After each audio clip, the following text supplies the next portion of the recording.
What is going on, you beautiful people? It is Trelly here, and right now I have it muted, but we are reacting live to the reveal of Shiva, the new warrior coming to Smite. We're gonna learn about his kit, his abilities, his passive. They're gonna show him in game, and it's going to be extremely exciting. And obviously, we've been waiting for this for quite some time because there wasn't a new god release for all of January, I'm pretty sure. So they revealed this like early December, like right about the Smite World Championships, and we haven't seen anything. So I'm gonna unmute. We're gonna sit back and we're just gonna see what happens. All right, there we go. That was the lore dump out of the way, and here we go. We are finally gonna jump into the gameplay. I wonder how big he is. Again, you can see all the different things about him, whether it's his iconic pose to the cyclic ring around him, to all those different pieces. Because they've done a few big gods that they've made quite small recently. Atlas, for example. Oh, he is really small. There he is in game. Tiamat was really small as well. So here we go. Absolutely awesome. Yeah, so beautiful. His passive looks sick. So I guess this is a good opportunity to actually talk about a little bit of the things that are the iconic items that and just parts of his model. I like his little. He's just got a cobra chilling around his neck. A lot of this is things that we knew we needed to bring into the game. So whether that's the matted hair that he has with the top knot that you can see has actually the blue tinges to it because it's actually holding the river Ganges within it. He's got a river in his hair, skin, but as well as a slightly deeperly blue throat, which is based on his stories of the poison. Of course, he's got his snake buddy with him as well. His snake buddy. There, we've got the horizontal lines. Oh, it's a good jump. I'm a big fan of the jumps. If they do flips or spins, it's a big bonus point for me. Drum. We've got the Agni Fire. We've got the meditation beads and the tiger skin. There's just so much love that we've put into bringing Shiva into the game, and we're really excited. Well, awesome. He's just dancing. If y'all think we're at a good moment, let's just see a showcase of the abilities. Oh boy, I love when they do this. All right, I'm gonna try to pay attention to as much as I can here.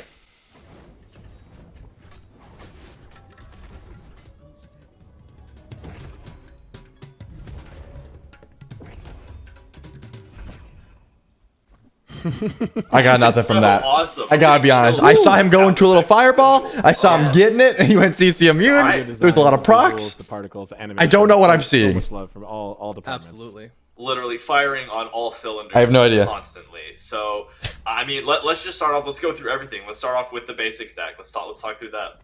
Please. So yeah, Shiva does actually have longer basic attacks like we would see with the normal spear or lance user, the 16-foot range. He does have a basic attack chain as well, so that third hit will be a meteor hit while the second one will be slightly weaker. I see something going on with the passive. He is also, yeah, of course, he's a physical warrior, as we've mentioned in the Closer Look blog. I know people were a little bit confused, and there's some people saying he's an assassin. No, he's a physical warrior. Although we expect him to be played in potentially different lanes, but we can talk about that again. Okay, I'd like to see some jungle Shiva. Well, then let's get into what about the passive. So, Samsara, you said? Yeah, Samsara. It is the idea of the cyclicality of the universe. That is going to be his gameplay look. It's going to be what we talked about in the Closer Look blog. He's a state switcher more than he is a stand switcher, and that you can see in his passive. He's going to be going from the two states of bliss and destruction, and you can go through these by dealing damage to enemy gods with different attacks and abilities. There's basically two components to the state switching. One is just a primary buff or debuff state. So if you're in Bliss, you're going to be providing HP 5 and MP5 buff aura to yourself and allies. Okay. If you're in Destruction, you're going to be doing the reverse to enemies. You're going to be decreasing their HP 5 and MP5. Interesting. But playing off of that state for his abilities, so he's like reverse Amma. Abilities outside of his ultimate will be providing different utility effects depending on which state he's in. So the abilities themselves won't be changing, and you're going to see, if you look at the patch notes, I'm sure you're going, why does he have so many different things? It's because you're going to basically be switching between different utility effects. Right. And I'll go through each one of those as we continue on with the abilities. Awesome. Okay, so show me his one. Good time to continue forward into his first ability, Emblazoned Sweep. Yeah, so his first ability... This is like a knock-up. I want to say these are pretty simple, but when you put everything together, it's not quite so simple. But Emblazoned Sweep. Shiva is kind of enhancing his trident, the Trishula, with the fire of Agni, which is what he's holding in his hands, as he spins it around him, dealing damage and pulling in all of the enemies. Oh, it was a pull. The trident, he's also leaving behind a fire. I thought it was a knock. Oh, okay, that's sick. That deals damage to enemies if they're inside of it. That it's is not sick. A dot, but if you do cross within the threshold, you'll take damage. Think kind of like Ganesha's ultimate. Okay. Now, the spin does damage. The damage on the fire, of course, is there. And going into that passive a little bit more, if you're in the bliss state, so you can see that right now, the fire has a little bit of that blue tinge. And that's because if Shiva or his allies cross through that fire, they'll actually gain a movement speed buff. Now, if we switch to destruction state, enemies who go through that will actually be getting their protections reduced for a short duration. So that's how the Oh, so it's red fire, blue fire. Okay. Allies no longer gain a movement speed buff. I gotcha. But the enemies gain a utility debuff instead. And like I said, we'll talk about the different effects on the different abilities, but there's a primary core component, which is the circle pull-in and damage with that firewall. And that's really cool. The movement speed buff in Bliss. That ability is really sick. In, destruction. That's incredible. Yeah, that's super awesome, and I love the thematic, destruction or creation half. It's just absolutely amazing. So I guess we'll move on to ability number 2, Damaru's Tempo. Damaru is that little drum that he's attached to the Trishula Trident. Okay. That's what he's going to be using with striking his trident in front of him with quite vigor that you can hear the Damaru shake. So what's happening here is you can actually see there's a segmented cone when you choose which part of that cone you want to have the knock-up, really. Oh, okay. So it all does damage, but okay. The damage is going to be going in. Gotcha. That's really cool. Will also be hitting depending on which segment you choose, and those are the components of the ability. This seems very complex. Wow. Always happen. Now for the states, if you're going to be in the Bliss state, it's an attack speed buff, always for Shiva, so you don't have to worry about it. He'll be gaining that. You can see the little buff that he gains in the tooltip icon, as well as allies. Again, if you're buffing attack speed for allies? Through enemies and through allies, they'll be gaining an attack speed buff as well. It doesn't matter. The segmentation is only there for the knockup. If he's in the destruction state, it's going to be an attack speed debuff instead. So that's really cool. He could definitely jungle, man. Going to be hitting with that damage and going to be hit with that attack speed. Can you imagine blinking in, getting pulled into some fire, and then your attack speed slowed? With this one in the blog post, this was the ability I was referring to about the unique cone targeter, where we have had cone targeters with a segment. Actually, we had Atlas, but this one actually has a manual selection of which segment. This is going to be complicated for sure. This seems like a very high skill ceiling character. Has a very unique skill shot element to it that feels natural and you hit it a lot, but if you do get lazy or are careless or you're trying to hit multiple targets, you might make a mistake and have to pay attention more. Yep. So when I want to see the move that turns him into a little fireball, man. And you've locked in the segment versus when it actually fires. There is that pre-fire target you can see which locks in that segment, so you can continue casting and knowing where the knockup is going to be. But just keep that in mind. Also, as you guys can already tell, Shiva has quite a bit of CC in control. It's mostly between these two abilities. There's less CC in the rest of his kit, but these are primarily very important. And that is a sick combo. Oh my god. Myself, but if you're playing against a Shiva, he did knock up. That's so cool. Sustain back from some of these knockups. Of course. And I just want to comment on something that I think I noticed while we were showing off that last ability. If I'm correct, Shiva is one of the few people that has a non-combat animation. So an animation that only plays if you are out of combat. Is that correct? That is. It's a feature that a lot of gods have, but a few within the last few years did not. I was going to say, a lot of characters have that. What it does is when the god is just idling like this, they will have a different idle than if they had just recently attacked. They would also have a different run and jump. So it's quite a few animations. It's a lot of...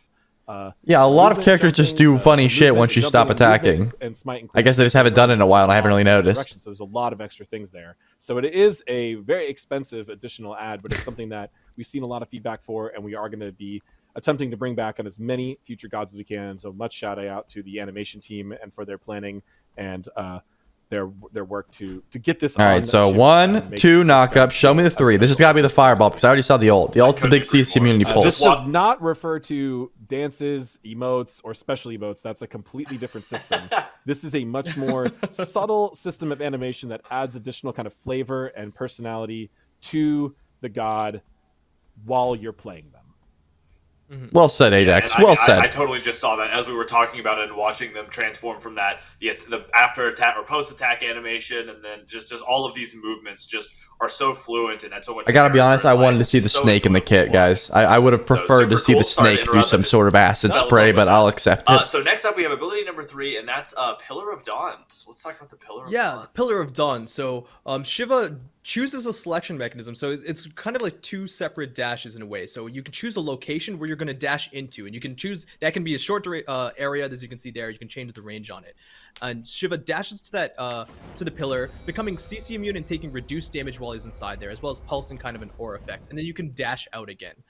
Each dash deals damage. He's CC immune? In and out, as well as that aura, which does different things again, going back onto the passive. So if you're in Bliss state, you're going to be pulsing out a block stack to your allies, a maximum of 1. What? But Shiva himself, at the end of the duration of the pillar, will actually be accumulating block stacks. What? He'll gain up to 3 when he leaves. And you can see that no, I don't like this. Floating around him. I don't like this one bit. If you're in just the destruction state, we kept this one a lot more simple. It's just going to be pulsing damage around him in that pillar. Awesome. It is. So, I love like. I don't like the fact that you give the squad block stacks. I'm gonna be honest. I'm gonna be perfectly clear here. Not a fan. His identity as much as we could, and one of the origination stories of Shiva is that he actually emerged from a pillar of fire, revealing himself to Brahma and Vishnu, and that's something that the design team really just wanted to latch onto, and it just brought such great imagery. But it is a cool ability, I will say. It's a cool escape. He's CC immune in a dash, which is insane. And now he gets block stacks. Beautiful implementation. I think it looks absolutely stunning. So now we are on to the ultimate, here we go. I'm super excited for, and this one is called Shiva Tandava. Yes, that's right. So one of the things that I didn't mention is that Shiva, as the many different things, as the primary yogi, is the creator and destroyer. He's also a lord of dance, and that's something he utilizes the Tandava to kind of destroy the world, but also in just many different stories to do many different things. But this is it. This is his ultimate dance, and quite literally. So in the Shiva Tandava, Shiva's CC immune for 6 seconds doing his dance, and there's up to 4 different steps that are always happening on the 1.5 second beats. In the first step, so also, I guess, before I get ahead of myself, you can see his buff, his ability icons change to the 3 different steps. And you can choose which one you're going to be going into next. So no matter what, there's always going to be the step that is performed at the 1.5. So that one looks like heals. Interchange between them. The first one is a heal for himself and allies, as well as a soft mana restore. The second one is the amplification step, where it does a little bit of damage, a little bit of healing, but also amplifies the radius and the effects of the next step that is performed. So you can see here the radius actually gets bigger. The third one is a damage to enemies as well as a shield reduction to enemies. So you can choose which order of dances, and I mean, again, the art team just did such a fantastic job. This is a lot of damage. 546? It's just kind of, and you can just change which ones you use. It goes from heal to heal and damage to just damage. And he's CC immune the whole time. You can't peel that. He's got his ongoing dancing loop throughout. And you can just move. So kudos to all the teams involved, and I'm going to be talking about that a little bit again later. But for the ability itself, 6 seconds of immunity, no extra movement speed, CC immunity specifically, and damage, heal, or a little bit of both. And that is just, I mean, it's incredible from every angle. It's hard for me to choose. I agree about with this, but I feel like it's worth mentioning. The Destroyer, a creator, amazing titles. God of Dance is unbelievably cool. He does just be dancing. I don't know. Just hearing that is that's incredible, man. Wow. Out to me is something that is okay. unique. I mean, I'm just gonna mute it and throw it on the background for a little bit. First looks insane. I mean, most of these new warriors have been sort of immobile, or they've had some sort of like gimmick or so, like no CC immunity. I mean, Gilgamesh had none. But this man's got a CC immune dash where he's, I'm assuming, just like completely immune in that flame. And then a 6 second dance where he just starts fucking jigging all over the battlefield, where he can heal you, damage you, or heal you and damage you, which is just absurd. So, very, very excited to get and test the numbers, obviously. We can't say he's broken or not. It might say he's broken in the title for some clickbait, but you really can't until you see the numbers. I will say, when they say the PTS is up, it'll be the pinned comment below on the comment section below. I'll let you guys know when the PTS is up, and then I'll have a gameplay coming out probably against like Sam or Rexy or someone, just showing off this character and what we can do with them. I really hope you guys did enjoy this, and if you have any comments below, let me know what you guys think about Shiva. Definitely do so. It's been Trellirelli, guys. Peace!